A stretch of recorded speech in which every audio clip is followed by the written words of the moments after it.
What's up, dudes and dudettes? Welcome to Everybody Podcast, and this is a segment we like to call Everybody's TUF, where we review TUF, the Ultimate Fighter, UFC's take on a reality TV show where fighters compete to get a contract to the UFC. Today we are reviewing Episode 2 of the new season 29, dubbed the Return of the Ultimate Fighter. I'm Chad. I'm here with Cody. What up? And I just want to start by saying the second episode is exactly like the first one. Yep. There's no fucking... We don't have it... We barely even got to see any training in this episode. No, not. And we again, just like last week, we didn't get introduced to any of the fighters besides the ones that were fighting. Yep, the ones that were fighting is all we got. Yeah, we still don't know anything about anybody else. We haven't even really got to see the house. There's no drama yet, which is something that people look forward to in reality TV. We haven't seen any of that yet, but we might see it. Who knows? It is only episode 2. But we had a bantamweight fight for this episode. We had Mitch Raposa versus, I might botch this name here, Ludwig Sholinian. I think that's right. All right. I think that's how they were pronouncing it last night. All right. When I watched it last night. Yeah, I tried to listen to it hard, but sometimes you just forget. Yeah. But we got another segment of where they come from and who their families are, and Mitch Raposa introduced us to his dog, and who gives a fuck, right? We got to hear Ludwig talk to his parents in Armenian or Russian or whatever it was that they were speaking. That guy's got to be mad smart, because he said he was born in Armenia, and then he was raised in the Ukraine. Yeah, and he knows English, Russian, Armenian, and there was another language. But Ortega didn't make it sound like he knew English very well, though. Yeah, and they also had subtitles. They had subtitles for whenever that guy talks. Yeah. I mean, I could understand what he was saying. His English wasn't too bad. Like, he seemed very, quintessential Russian, very emotionless. Every time he talked, it was just very monotone. Monotone, yep. But, I definitely feel that. What was I going to say? I don't like the fucking flashbacks. I think I said this last week, but how many times do we have to fucking watch Rampage smash that fucking door? Yeah, I know, right? That's my biggest problem so far this season is there's so much shit. They showed a bunch of clips of Rose too, and it's why are you showing me other seasons?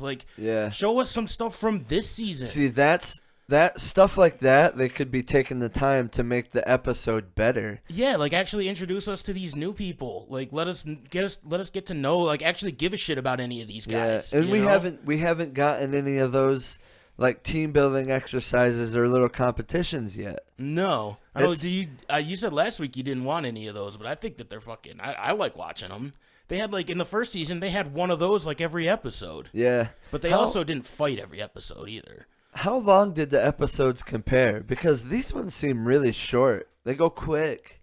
Yeah, I think it's the same though. Because it was an hour when it was on TV, but then that's all with all the commercials and shit. So I think it ends up only being 40 minutes, And these episodes I think are only around 40 minutes long. Yeah, yep, around 40 minutes. Because we probably But it still seems like plenty of time because the fight at longest is only going to be 15 minutes. Yeah. Plus, let's just call it 17 minutes with the breaks in between. Yeah. What did we get? We get 2 rounds, 5 minutes each, correct? Yeah, and then if they're tied, they go to the third round. Yep. Which is what happened this week. Yep. Which was kind of cool. That first round, I got to say, that fucking first round, those guys, they looked so hard to hit. Yeah. They were moving. Yeah. They had such great fucking head movement and fucking footwork. Let's talk about that fight for sure. I thought Mitch Raposa was a lot quicker than the other guy, than Ludwig. Oh yeah, for sure. When he came in to do a 2-piece or something, dude, you couldn't even see his hands move. I thought he was a quick little fuck. But he still he was having trouble still hitting Ludwig a few times though. It looked like I didn't see the stats for the fight, but I wouldn't be surprised if not very many punches landed. 'Cause both of them were just so fucking in and out. And it almost seemed like Mitch let Ludwig walk him down. Like, he's like, I don't care. Like he's not afraid to fight backing up, you know? Yeah, like, he's just like, I don't care if you fucking come at me. I'll still throw punches and just let you come at me. Yeah, he didn't really go forward at all. No, he just circled just the cage. accepted it. Yeah, he just accepted it. Like, okay, yeah, you walk me down. I'll pepper you with punches while you're walking me down. So Ludwig had professional fights in LFA. I noticed that when they were showing his like performances and stuff, his professional record, that he had the LFA gloves on. So he probably, obviously just got called from there. I thought that was interesting. And Mitch Raposa fought, let's see. He said he's trained with number 3 ranked bantamweight Rob Font before. Yeah, I saw that. I thought that would have gave him an upper leg. Mm-hmm. And it kind of did a little bit. I mean, his striking looked great. They both looked like pretty good strikers. But obviously, Ludwig was superior on the ground. Yeah, for sure. I thought Mitch took the first round for sure. Yeah, for sure. And then that second round, definitely Ludwig, because, he controlled them the whole time on the ground. Like, through the whole round, basically. Yeah, and then that third round, the last 2 minutes of the third round were so fucking exciting. I know it was a grappling match, but it was so fucking exciting because Mitch spun around and got Ludwig's back. Yeah, with 2 minutes left, and I was like, oh, he's getting it. Something's gonna happen. He's about to get that fucking rear naked choke, and then Ludwig got back on top of him, but then they got stood up by Jason Herzog. And Ludwig went for a takedown, right? Yep. And I thought, and fucking Mitch stuffed it, and he looked like he was about to sink a fucking guillotine, but then he accepted guard. And I was like, oh no. That was the part where I was like, did he know what he was doing? Obviously he knew what he was doing. He wrapped his legs and he almost got it, but he let it go really quick too. But the thing is, it was like, I feel like he just would have been, he may have even gotten the fucking, taken the round, maybe, probably not. But maybe somebody could have given him the round if he'd have just kept going for that guillotine. But it just seems like, I'm no jiu-jitsu practitioner. I don't know shit about it. But it seems like accepting guard with only 30 seconds left in the fight is not going to do. It's just not a great game plan. Yeah, and Ludwig did win the fight. He won the fight by decision.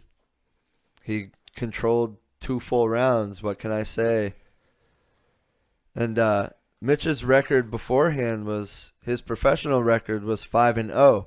So this was his, I don't want to, maybe he lost as an amateur, but this was his first. Do these losses even count on the record? No. They're exhibitions. Okay. I believe they make them exhibitions because if they have a professional record, if they put them on their professional record, the record has to change that day, and they filmed this months ago. So if they had professional bouts and they changed the record, you could go back and look at all these people's records and figure out who won, or at least who's going into the finals. Yeah. And from the preview we get of the next episode, it seems like we might be introduced to some drama maybe, because Mitch, with his loss, he seemed like he wasn't taking it too well. I don't necessarily hope for drama exactly. Obviously, everybody wants to see a little bit of drama. That's what reality TV is about. But I just at least want to be introduced and see them in the house more and be introduced to some of them a little bit better. It doesn't seem like that's going to happen, but I'm hoping they kind of steer back towards a little bit of reality TV. You know? It seems like they definitely have something going for them, and like maybe every episode is going to play out exactly how we've seen the first 2. Yeah. Because it seems like they have it structured that way. Yeah, it seems like they're trying to go for a long form contender series. Yeah. I tuned into the contender series to just watch the fights. I was hoping to tune into the Ultimate Fighter to watch a reality show that ended with a fight. Yeah. But all we get the 2 fighters, them introducing their family or why they fight MMA, and then a fight. Nothing else. Don't forget clips from past seasons. Oh yeah, the clips Ultimate Fighter. from past seasons. We get some flashbacks of Rampage smashing a door, and maybe 2 minutes of them inside the house. They did show us that after they watched that fight, because Volkanovski came over and made all of them food. Oh yeah, and yeah. They watched Rose was and it shit. 262, I think. Yeah, with Usman and Rose and all those great fights. But next week we get a middleweight fight between Ryan Newman, or no, it's Ryder Newman, my bad, and Trajan Gore, and the guy who said, "I just like to knock people out." That was Trayshawn. Yeah. He looks like a bad motherfucker. Dude, he man. does. So when they showed the clip of him giving his right hand, that shit went fast and that shit hit hard. The way it hit the pad, I was like, oh man, this guy could be a problem. But Ryder Newman is a wrestler. So we're going to see a knockout artist against a wrestler. So it could be an interesting fight. Ryder Newman is Volkanovski's guy, right? Yes.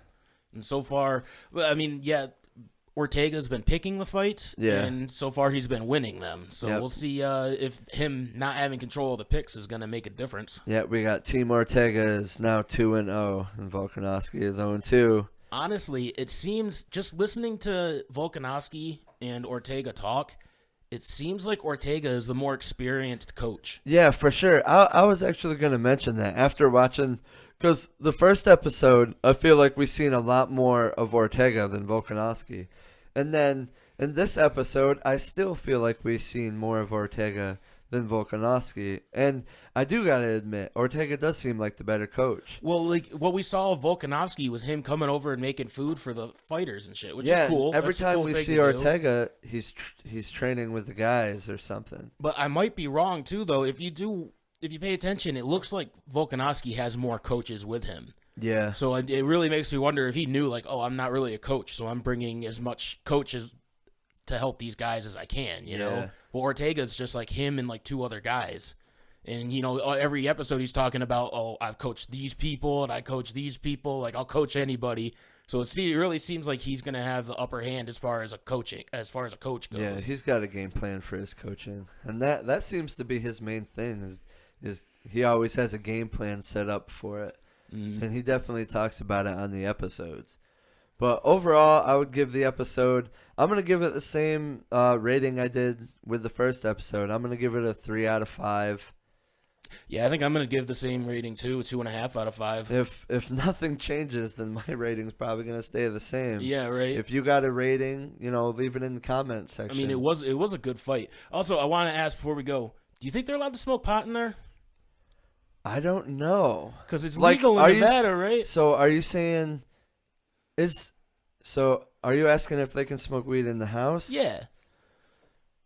Because it looked like there was, I don't know his name because we haven't been fucking introduced to anybody. Yeah. But the one guy looked like he was high as shit.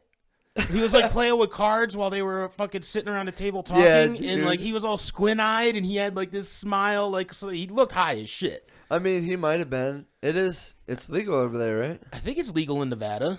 Well, fuck it, dude. Why the fuck not? They used to let him drink. I was going to say they let him drink. So if marijuana's legal, then fuck it. They should be able to smoke over there.